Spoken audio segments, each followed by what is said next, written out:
What's going on, guys? Jason here, talking to some kids who are doing something with their lives, making a movie film for viewing, mass viewing.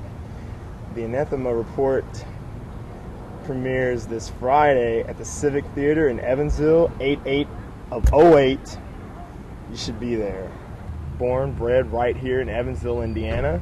Believe it or not, some people are creative and they know what they're doing. So I'm here with Mitch, Kelsey, Leslie, and they are talking to us about the Anathema Report. The Anathema Report. The Anathema Report. So what is the Anathema Report? Well, I'd say nitty gritty. It's a good old fashioned horror movie, but with a different twist. It's not about aliens or anything, so. Or zombies. Or zombies. We tricked a lot of people. We told them it was a zombie movie. We were talking about that, and it seems like people know that something's going on, but they don't know exactly what. Yeah. Once it started, probably through pre-production, like all the meetings we had, which were at Taroni's. Fine Great pizza. pizza. Fine. Yeah, we did that every week. And we all kind of, decided to just keep it under wraps, and we didn't want anybody just messing with us about it. Right. Like if work knew about it, they'd constantly rub it in the face and just be like, "So, how's this movie going?" Yeah. And then it's a big pain in the ass, so we just kept it under wraps, and I think that just kind of went all the way through it. Interesting you should bring up work. I was wondering, because I had heard that Gratis was playing, but also I'd been to the MySpace page for the Anathema Report, and I'd also heard that you were influential in a lot of like the soundtrack. Yeah. So you've got the movie that you're involved with, a band that you're involved with, and I'm assuming that you work. So how did you find time to do all that? It's actually funny because I quit my job to do this. So That's awesome. I quit in October. It was they weren't working with me, so I said I could work a job like this anytime. I can't do something like this and be fully dedicated to it Right.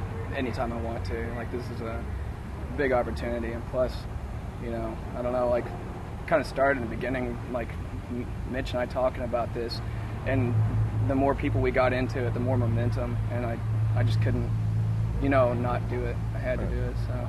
We were wondering about like how the process went as far as like shooting, writing the film, shooting, putting together the musical score, like putting it all together to have like a finished film. What was that like? The script came real quick. Kelsey and I don't know why we met up at Taroni's that one night anyway. We met up at a show, Mock Orange show. And then yeah, I told you about the report stuff, and you said you want to do a short. I said yes, so it turned into this. It was going to be a short. The script was only 12 pages long, and the funny thing is we didn't change a thing with the script. So throughout the entire process, it was only a 12-page script. And after I got his music, the script writing just, I think I wrote it in less than a week. We all decided we're never going to be ready. To hell with it, let's just do it. The movie would not be the same without the music. But it works both ways, because now you can't listen to those songs without seeing the Oh, imagery. right. Yeah, it's just like that's like attached. Leslie, what were you responsible for with the movie? I'm sure that you were in it. Yeah. Yeah. A little bit. A little bit. You talked me into it, but Awesome. I'm the director of photography. Nice. So, shot pretty much majority of the movie. What was that like for you? Awesome. Yeah. I mean that's what I do for a living too. Like, I'm a news photographer. So I coming into it, Mitch just kept asking me to do it, and then finally I gave in. Yeah, she was nervous about it. Yeah. She thought some of the stuff we were actually going to shoot, like real, she thought it was going to turn into a snuff movie. It really taught me a lot about lighting, a lot about sequencing, and I definitely came out all the better for it. If it wasn't for Leslie and Kelsey and me, There you go. There you you go. happy with that? Yeah. It wouldn't be as, and this sounds so pretentious and arrogant, but professional as it is.